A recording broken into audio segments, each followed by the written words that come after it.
Assalamualaikum warahmatullahi wabarakatuh.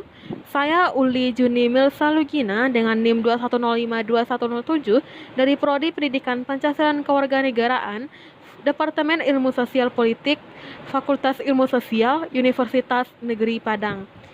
Video ini saya buat untuk memenuhi tugas mata kuliah Administrasi dan Supervisi Pendidikan.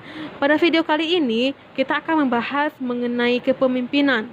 Nah, poin pertama yang harus ketahui yaitu pengertian atau definisi dari kepemimpinan. Kepemimpinan adalah suatu upaya menggunakan jenis pengaruh bukan paksaan untuk memotivasi orang dalam proses pencapaian tujuan. Pemimpin akan memberikan pengaruh meliputi nilai yang ingin dicapai, arah yang menuntun masa depan, dan cara yang memberikan petunjuk bagaimana tugas-tugas dapat diselesaikan. Selain itu, pemimpin juga dapat diartikan sebagai kekuatan aspirasional, kekuatan semangat, dan kekuatan moral yang kreatif yang mampu mengaruhi para anggota untuk mengubah sikap sehingga mereka menjadi konform dengan keinginan pemimpin. Pemimpin merupakan titik sentral dan penentu kebijakan dari kegiatan yang akan dilaksanakan dalam suatu organisasi.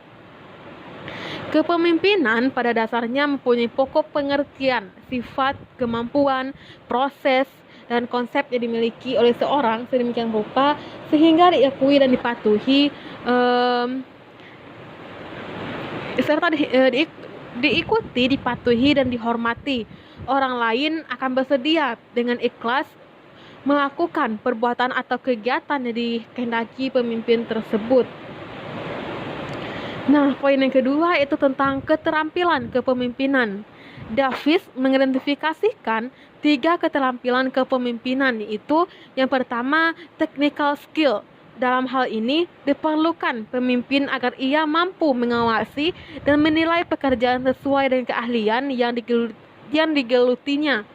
Contohnya, pemimpin pendidikan perlu menguasai cara-cara menyusun renstra, membuat silabus, memahami dan menguasai teknik penilaian dan sebagainya.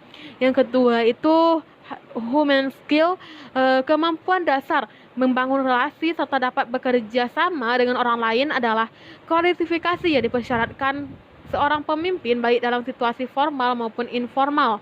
Untuk membangun relasi yang lebih baik harus dikembangkan sifat respect dan saling menghargai satu sama lain. Nah, yang terakhir itu conceptual skill.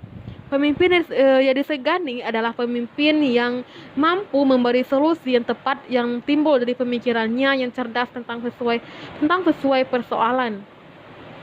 Poin yang ketiga itu mengenai fungsi kepemimpinan.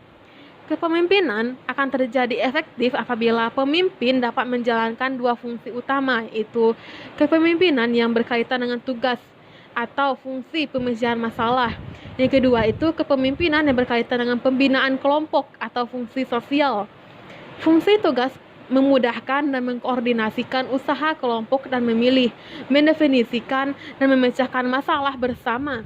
Fungsi sosial membantu kelompok berjalan lebih lancar, menangani perbedaan pendapat, meredam konflik, dan dapat memancarkan perasaan hangat serta empatik kepada anggota.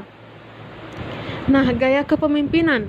Gaya kepemimpinan merupakan norma atau dapat juga diartikan sebagai pola perilaku dalam memperagakan kepemimpinannya. Terdapat 2 gaya kepemimpinan, yaitu orientasi tugas dan gaya dan orientasi kepada anggota.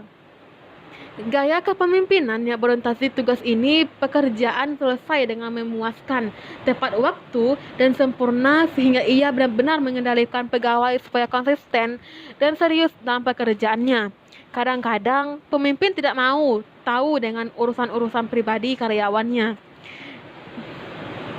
Adapun gaya dasar kepemimpinan yaitu yang pertama otoriter.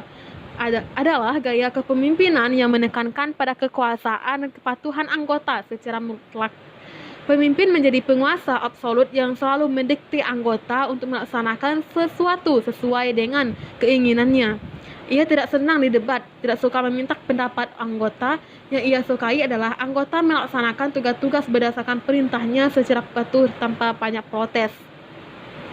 Yang kedua itu pseudo demokratis merupakan gaya kepemimpinan yang menekankan pada penciptaan situasi yang memberi kesan demokratis pada pemimpin sangat pandai mengiring pikiran atau ide anggota untuk mengikuti kehendaknya.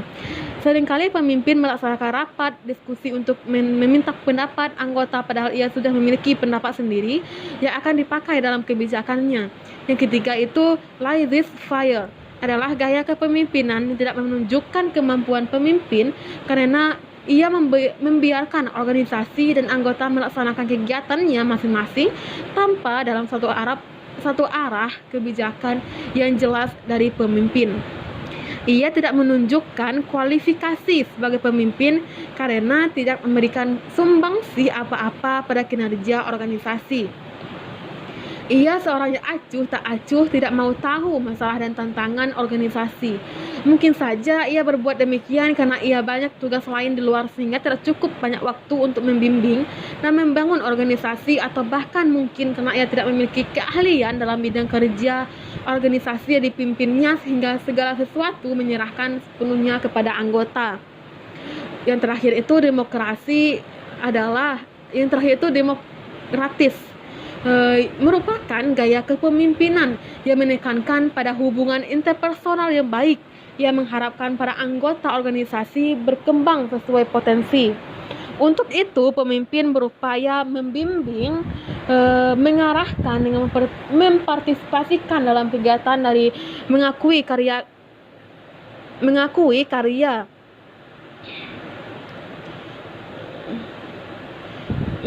karya mereka secara proporsional. Nah, poin terakhir yaitu mengenai kepemimpinan dalam administrasi. Kepemimpinan dalam administrasi dikaji dari kepemimpinan birokrasi berdasarkan aturan, baik itu tertulis ataupun tidak. Lalu legalitas atau regulasi. Orang-orang dalam pemerintahan bekerja berdasarkan aturan dan standar yang lebih dibuat. Pemimpin memunculkan struktur dan prosedur. Kepemimpinan dalam administrasi berperan sebagai berikut. Yang pertama itu menganalisis aktivitas-aktivitas dari para pemimpin pada organisasi yang efektif. Yang kedua, fokus analisis, yaitu menetapkan tanggung jawab dan tugas apa yang harus dilaksanakan tanpa memperhatikan siapa yang memegang posisi, sehingga teridentifikasinya uraian tugas pemimpin secara umum.